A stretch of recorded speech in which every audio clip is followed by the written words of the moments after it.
신자가 믿는 부활은 어떤 것인가?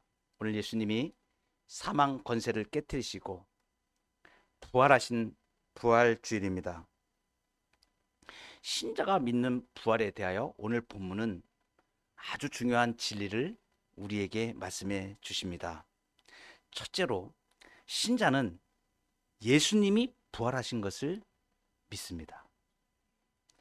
복음서에는 예수님의 부활에 대한 증거와 증인들의 기록으로 가득 차 있습니다.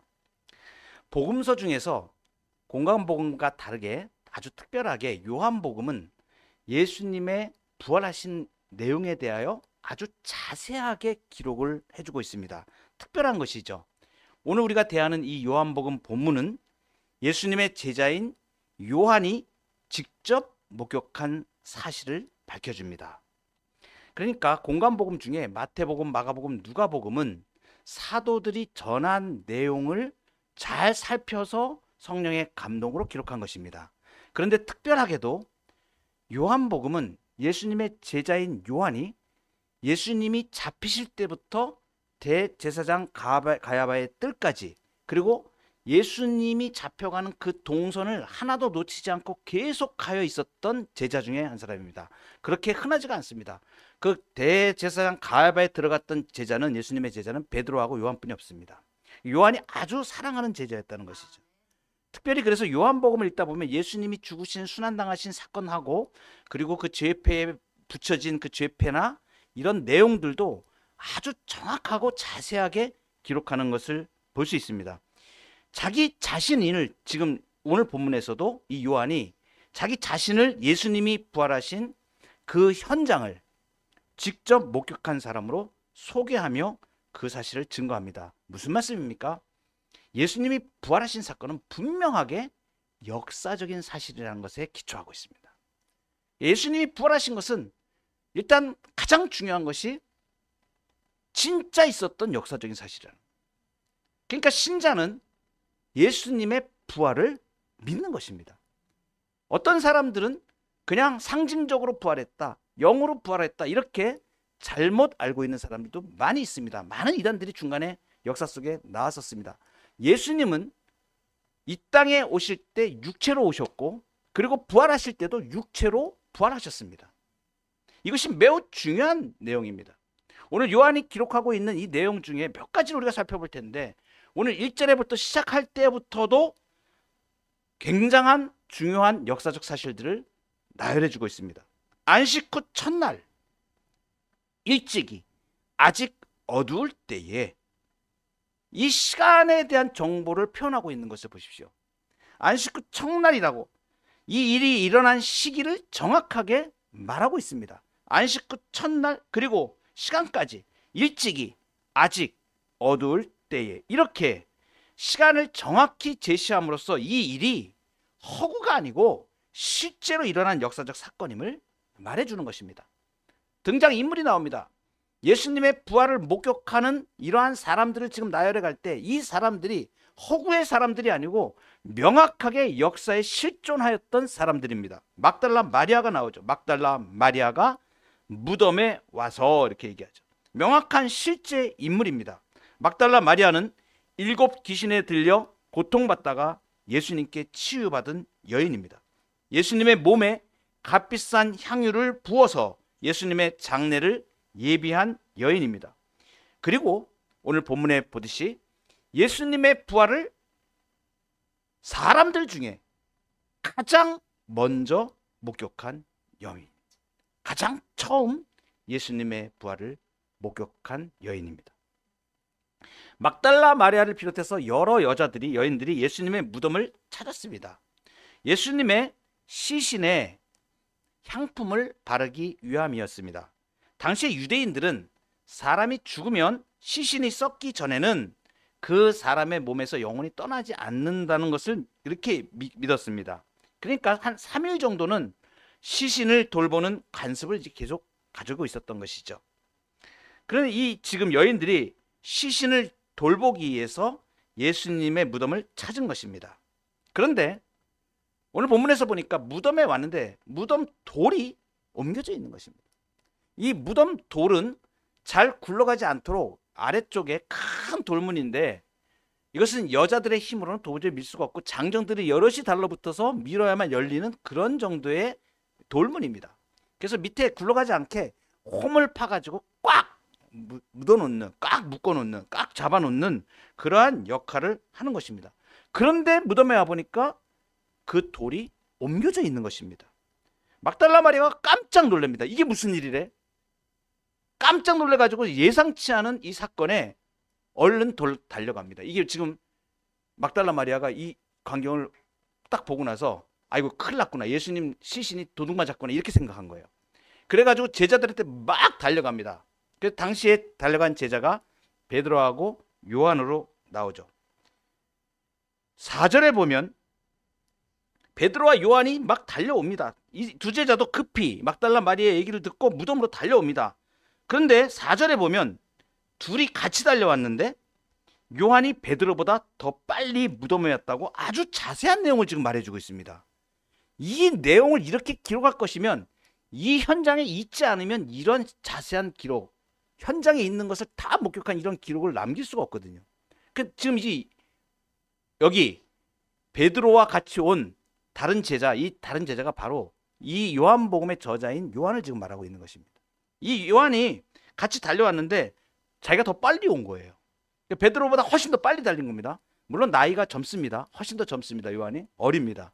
베드로는 나이가 좀 연장자입니다. 뭐 그런 면도 있고 체력적인 면도 다를 수도 있고 하여튼 요한은 굉장히 빨리 달려온 거예요. 이런 세부적인 묘사 이런 자체가 이 내용 자체가 역사적인 사실이라는 것을 여실히 말해주죠. 5절에 한번 보십시오.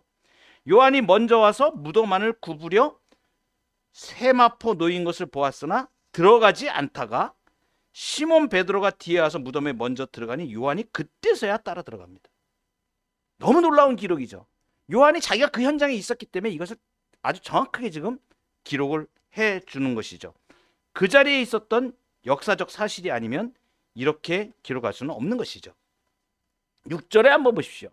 6절에 보면 시몬 베드로는 따라와서 무덤에 들어가 보니 세마포가 놓였고라고 말합니다.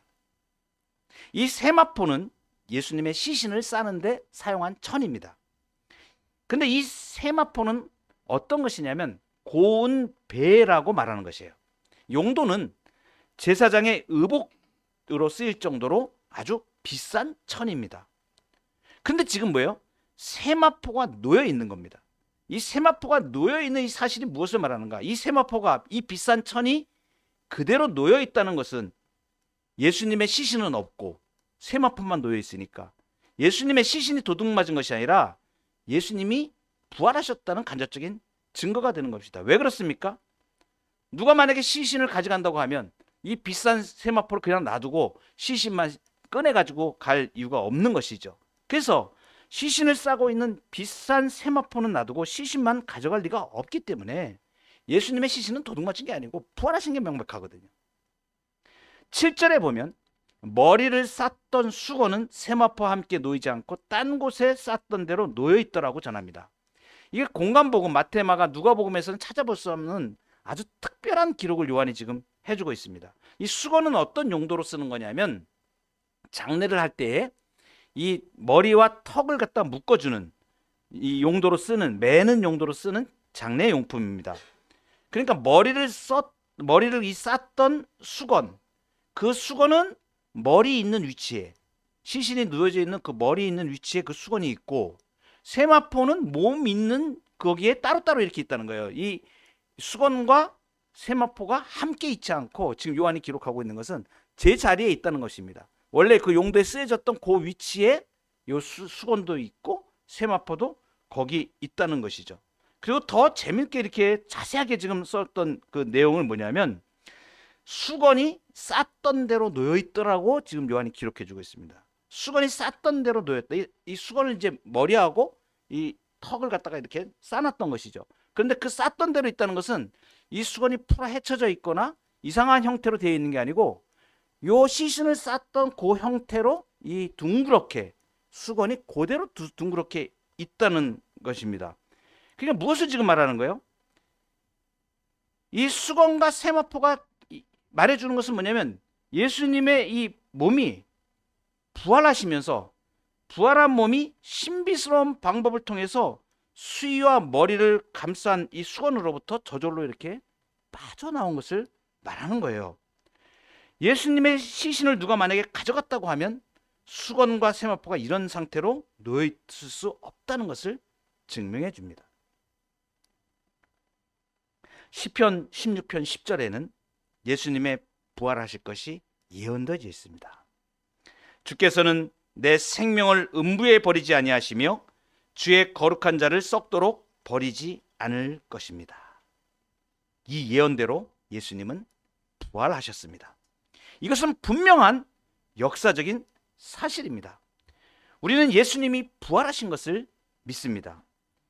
예수님은 유대인의 왕이라는 죄명 아닌 죄명으로 십자가에 달려 죽으시고 장사 지낸 바 되었습니다.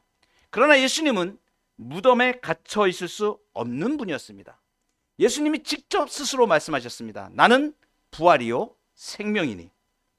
스스로 말씀하신 그대로 예수님은 죽음의 권세를 깨뜨리고 다시 살아나셨습니다.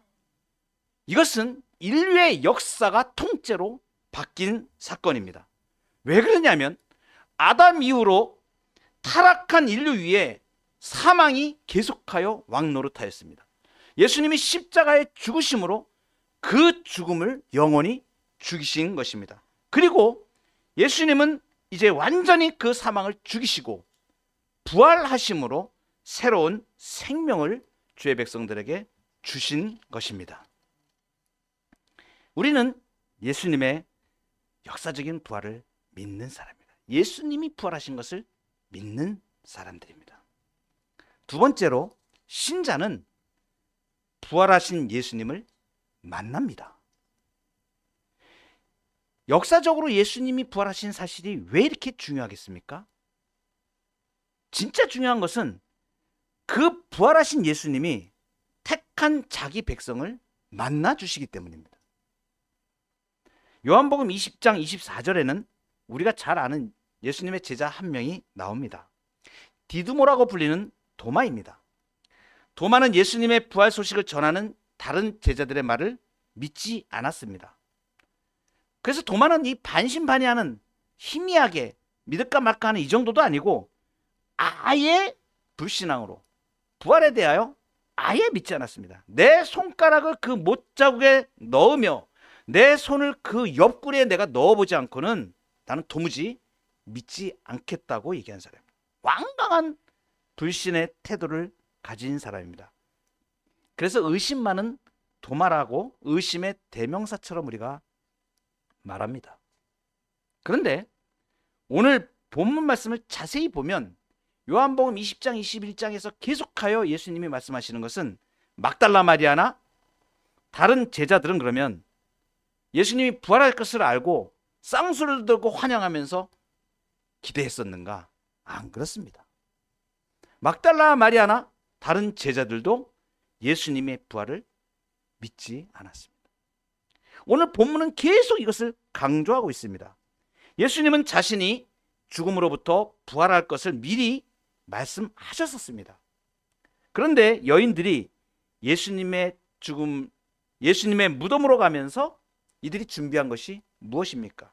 향품이었습니다. 향품은 무엇에 쓰는 거냐면 시체에 바르는 겁니다. 이 향품을 가지고 갔다는 사실 자체가 뭐예요? 예수님이 그 전에 내가 죽으면 부활한다고 말씀하셨는데 무덤에 가면서 향품을 가져갔다는 이 사실 자체가 말해주는 것은 예수님의 부활에 대해서는 전혀 1도 생각하지 않았다는 것을 말하는 거예요. 예수님이 사흘 만에 살아날 것을 말씀하셨음에도 불구하고 이 여인들은 부활에 대한 기대는 전혀 없었던 것을 오늘 우리에게 말씀해 주십니다. 향품을 들고 무덤에 갔을 때 무덤 문이 열려져 있었습니다. 이때 막달라 마리아가 보인 반응을 한번 보십시오. 20장 2절에 사람들이 주님을 무덤에서 가져다가 어디에 두었는지 우리가 알지 못하겠다. 이건 무엇입니까? 예수님이 부활하신 거 전혀 생각지 못하고 시신을 누가 가져갔다 옮겼다 이렇게 지금 생각하고 있는 것입니다. 베드로와 요한과 제자들은 어떻습니까?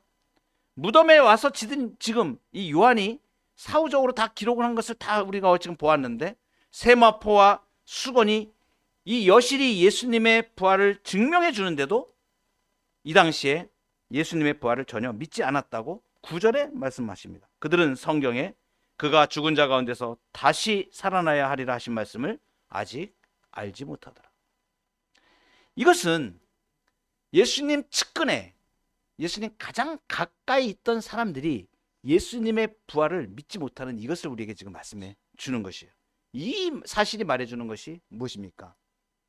부활을 믿는 것이 얼마나 어려운 일인지를 우리에게 지금 말해주는 거예요. 여러분, 부활이 믿기세요? 죽은 사람이 살아나는 게 믿어집니까? 잘 안 믿어집니다. 지금 성경에 나오는 마리아나 베드로나 요한이나 예수님 가장 가까이 있던 사람도, 그 사람들은 예수님이 내가 부활할 것이다 라고 얘기까지 해줬는데도 전혀 믿지 못했습니다. 그런데 그 얘기를 직접 듣지도 않은 우리들이 예수님의 부활이 처음부터 탁 믿어진다, 사람이 살아나는 것이, 죽은 사람이 살아나는 것이 믿어진다, 이건 참 어려운 일이라는 것을 우리에게 말해줍니다. 그런데 이것이 어떻게 믿어지는가? 여기에 비밀이 있는 것입니다. 11절에 보면 막달라 마리아는 무덤 밖에 서서 울고 있었습니다. 예수님의 시신이 없어졌다는 사실로 슬픔을 감추지 못하고 계속해서 울고 있는 겁니다. 천사가 말합니다. 여자여 어찌하여 우느냐. 이 말에는 지금 예수님이 부활하셨는데 너는 지금 그 까마득히 모르고 있구나 라는 책망의 어조가 들어있는 것입니다. 막달라 마리아는 이때도 깨닫지 못하고 사람들이 내 주님을 옮겨다가 어디 두었는지 내가 알지 못함이니이다. 그리고 더욱 안타까운 건 14절을 한번 보십시오. 이 말을 하고 뒤로 돌이켜 예수께서 서 계신 것을 보았으나 예수이신 줄을 알지 못하다. 이런 안타까운 일이 있습니다. 예수님이 서 계신 것을 보면서도 예수인 줄을 알지 못한 거예요. 물론 예수님의 몸이 신령한 몸으로 바뀐 것입니다. 그런 점도 없잖아 있습니다. 그러나 여기 지금 예수께서 서 계신 것을 보았으나 예수이신 줄을 알지 못하더라, 이 말은 지금 무엇을 말하냐면 충분히 예수님인 걸 알 수 있음에도 불구하고 그 생각이 예수님이 부활할 것에 대한 전혀 아무런 생각도 하지 않고 믿어지지 않기 때문에 그 생각을 할 수 없었다는 것을 지금 말해주는 것을 봅니다. 예수님이 말씀하십니다. 여자여 어찌하여 울며 누구를 찾느냐. 막달라 마리아가 예수님이 동산지기인 줄 알고 말합니다. 그 무덤을 관리하는 그 관리인인 것처럼 생각이 든 거예요. 그래서 주여 당신이 옮겼거든 어디 두었는지 내게 좀 말씀 좀 해주세요. 그러면 내가 그 시체를 옮긴 데를 내가 가서 내가 가져가겠습니다. 이렇게 예수님하고 지금 말씀하고 있으면서도 예수님이 부활하신 예수님을 알아보지 못하고 있었던 안타까운 사실을 말해줍니다. 그런데 이때 기적이 일어납니다. 부활하신 예수님이 막달라 마리아를 부르시는 거예요. 16절에 보면 이렇게 말씀하십니다.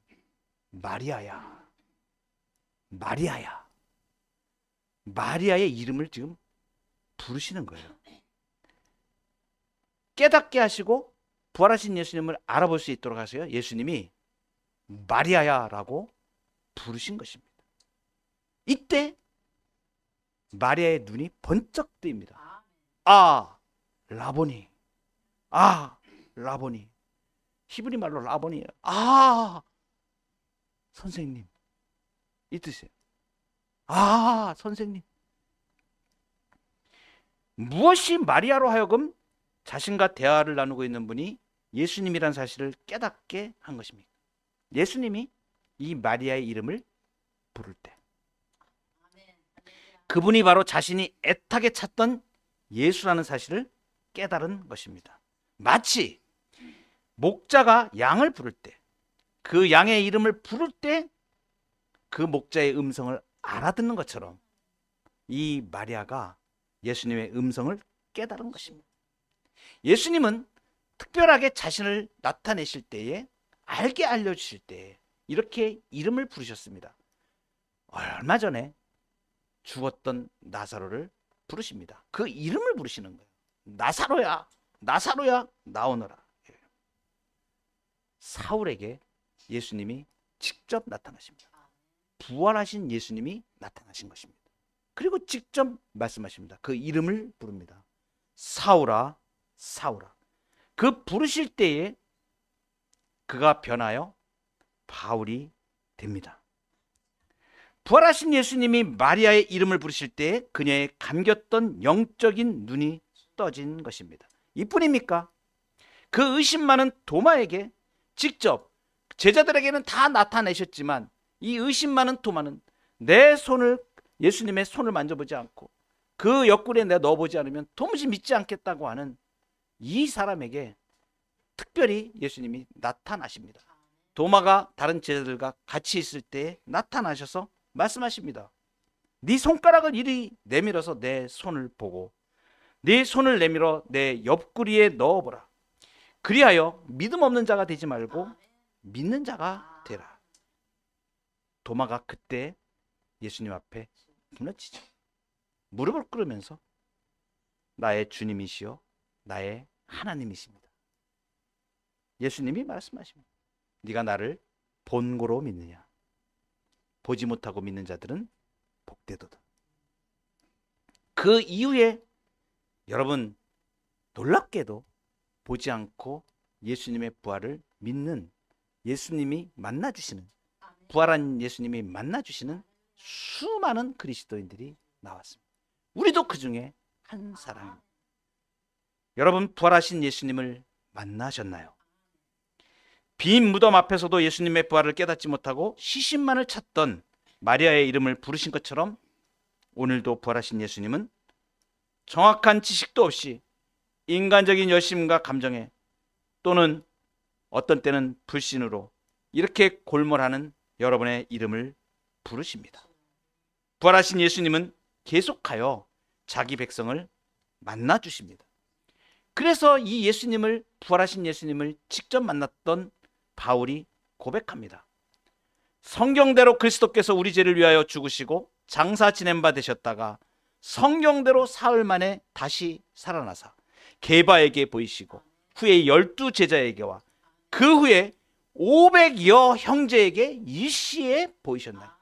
그 중에 지금까지 대다수는 살아있고 어떤 사람은 잠들었으며 그 후에 야고보에게 보이셨으며 그 후에 모든 사도에게와 맨 나중에 만삭되지 못하여 난 자 같은 내게도 보이셨느니.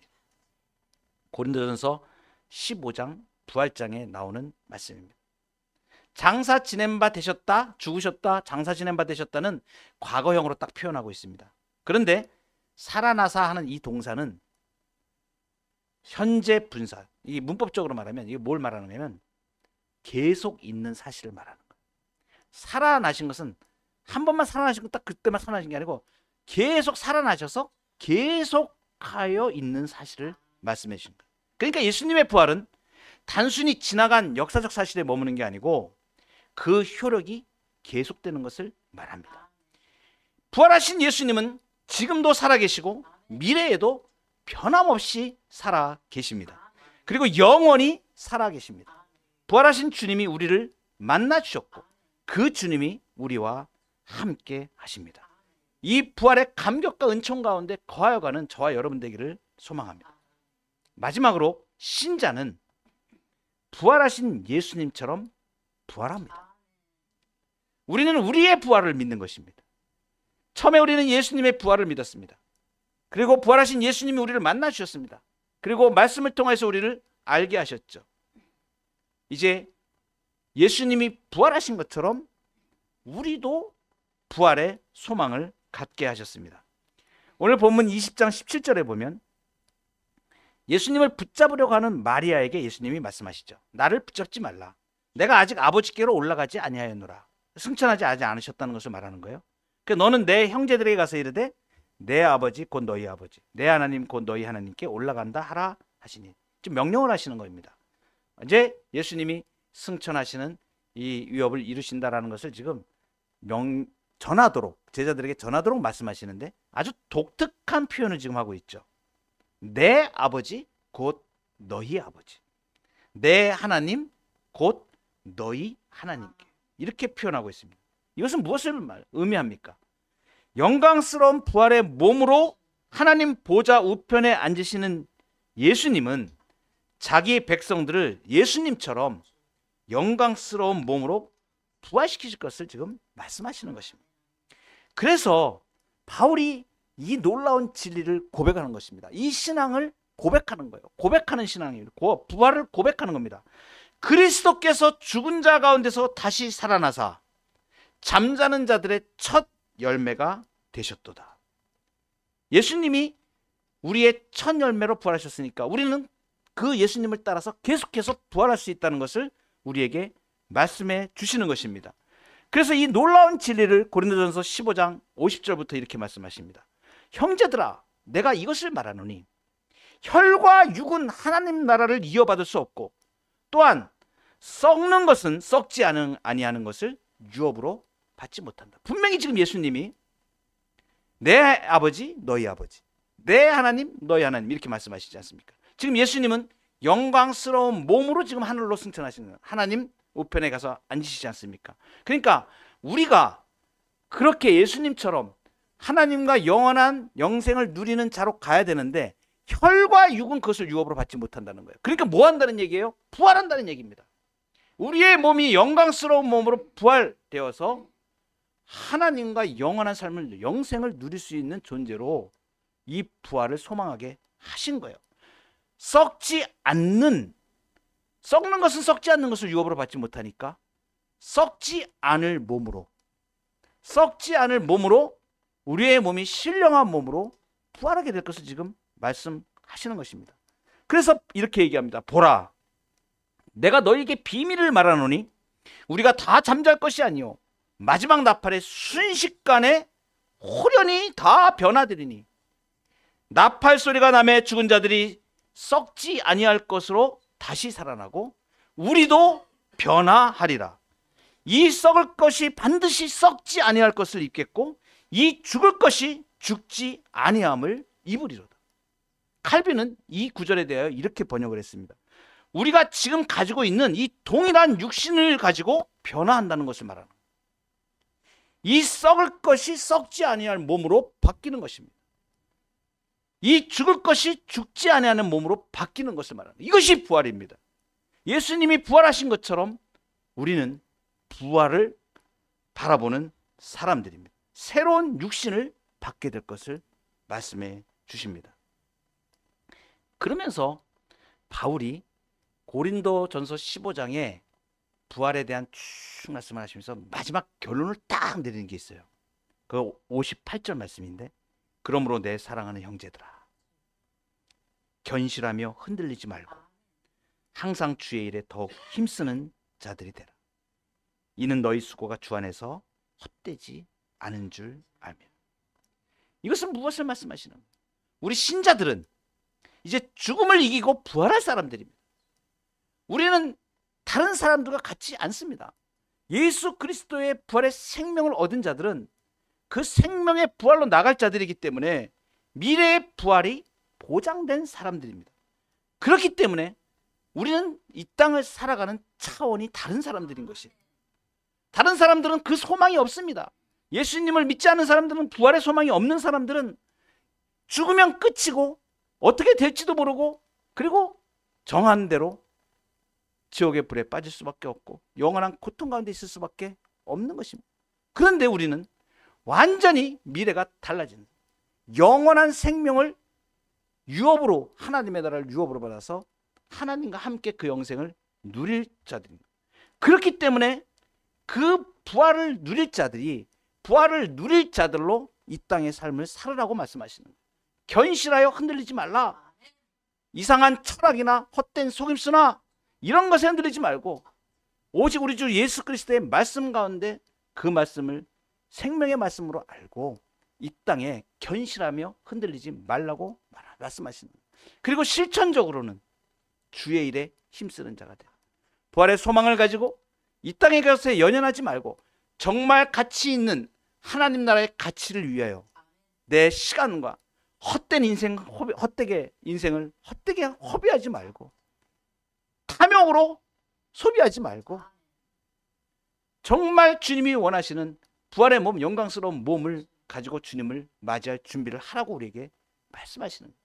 이것이 부활신앙을 가진 자들입니다. 우리가 신자가 믿는 부활은 예수님이 부활하신 것을 믿는 사람들. 그리고 그 예수님이, 부활하신 예수님이 우리를 만나주신 그 믿음을 가진 사람들이고, 그리고 우리가 예수님과 같이 부활할 사람들인 것을 우리가 믿는 자들이에요. 여러분, 지금 이 순간이라도 여러분이 죽으시면 예수님 하나님 앞에 부활의 영광스러운 몸으로 갈 소망을 가지고 계십니까? 이것을 붙잡으시기 바랍니다. 그리고 이 땅을 살아가는 동안에 견실하며 흔들리지 말며 주의 일에 힘쓰며 얼굴과 얼굴로 주님을 만날 때에 기쁨으로 주님 얼굴 보면서, 주님, 제가 주님을 대망하였습니다. 우리의 모습이 주님 앞에 부끄럽지 않은 복된 인생 되시기를 주의 이름으로 축복합니다.